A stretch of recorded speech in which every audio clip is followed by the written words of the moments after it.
Alrighty everyone, welcome back. It is now March 26th of 2025, and given that the Meghan Markle drama is only getting worse over time, we already know that ever since the debut of With Love Meghan as a series on Netflix was already treated as a ratings disaster on day one. We already saw that coming months in advance because of Greg Peters, the Netflix CEO, trying to give the board of directors a heads up that what they created ultimately was going to be an epic disaster.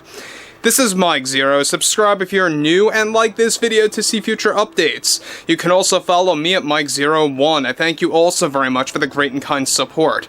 Now, we already know that Meghan Markle's career, if you even want to say that she has a career, but it is collapsing. All of her acting roles, all of her acting gigs that she's trying to land, or was actually nearing a completion as far as contract deals go with different studios, they are all falling like dominoes as we speak, and everything is beginning to cave in. This is because we are dealing with a slow turn of the tide within Hollywood. I think it's still going to take a numerous amount of years until you see that complete reversal of Hollywood, where you have a lot of common sense in play for both movies and television programs. But focusing on Meghan Markle here, this is where things just got worse for her overall role at Netflix. While she's still there, things actually got worse beyond belief, because we already know that Greg Peters, the CEO, has been trying to knock some sense into the board of directors, and well, it seems like he may have accomplished that to a certain extent. Let's get into this. Now, what's interesting about Meghan Markle's overall scenario and what's going on ever since With Love Meghan dropped on that streaming service is that we already know that she even lost some of her very own fans. We know that some Meghan Markle supporters actually saw how phony and fake and how just inauthentic the show really looked, the way the acting was, the way it was actually, orchestrated on screen, just the overall structure of the show is all phony and fake. However, with the Netflix board of directors actively trying to tame the entire situation for Meghan Markle's ratings disaster for her show With Love Meghan, one massive development that is now active involves more to do with Meghan Markle and her recent behavior after Netflix recently took serious action against her. It turns out that after many arguments between both CEO Greg Peters at Netflix and the board of directors, the board recently made a swift move to save their image and to begin distancing themselves from Meghan Markle. Now, for one, they recently canceled an entire proposed plan that was essentially set in stone that was going to involve a new series that was going to be shot over the spring that would focus on Meghan Markle's fashion. The series was going to focus on Meghan Markle shopping in high-end stores for not just clothing items, but also for jewelry, where she would review and purchase items with popular brands. However, it turns out that this series, which Netflix was going to call Fashion for Meghan, was just recently axed and cancelled entirely from their lineup of shows. This show was essentially going to be treated as a priority by Netflix, where they were going to expedite the production.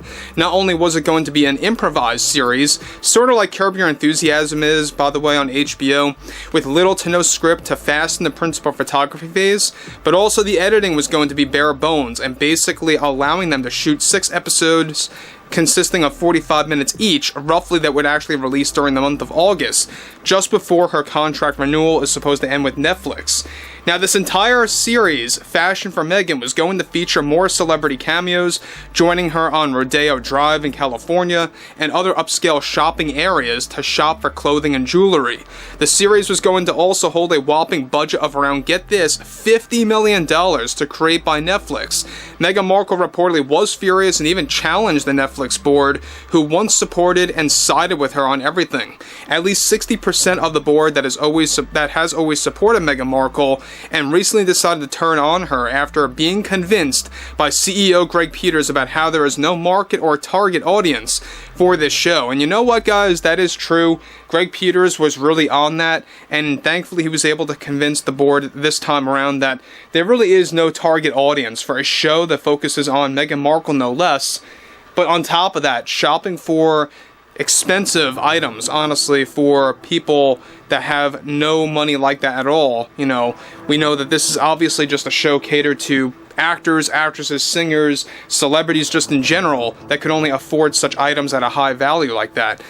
So the fact that they were going to do this, where she was going to buy things like rings, necklaces, bracelets, dresses, all of this nonsense, hats, just going shopping and talking with celebrities while she actually shops, kind of doing this commentary over her shopping experience.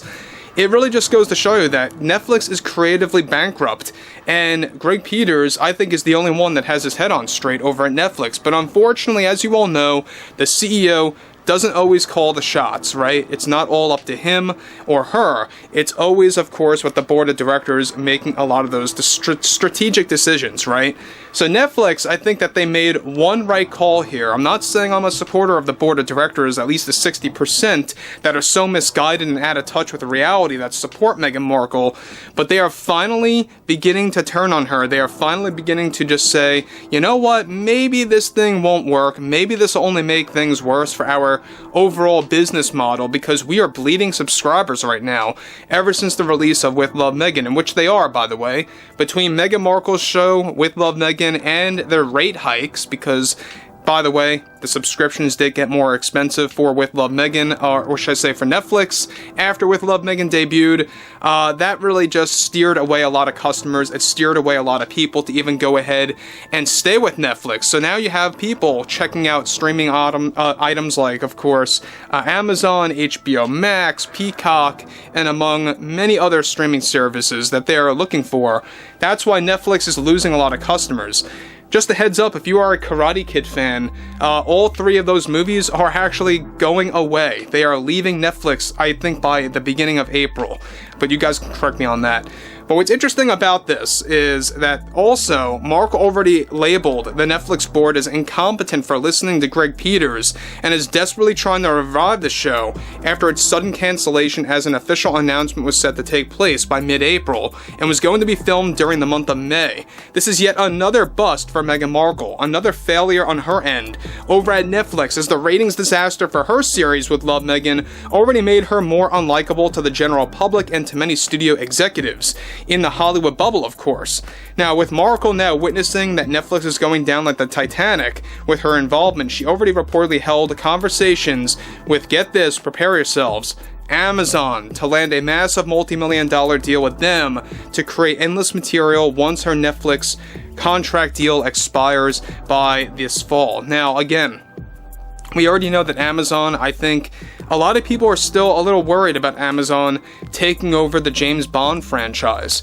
You know, getting the creative rights, getting the creative control of 007. I think I'm honestly worried about that too, because I think that they're going to milk that actual franchise to the point where it's going to become very stale, kind of like what happened with Disney buying out Lucasfilm and milking Star Wars to death.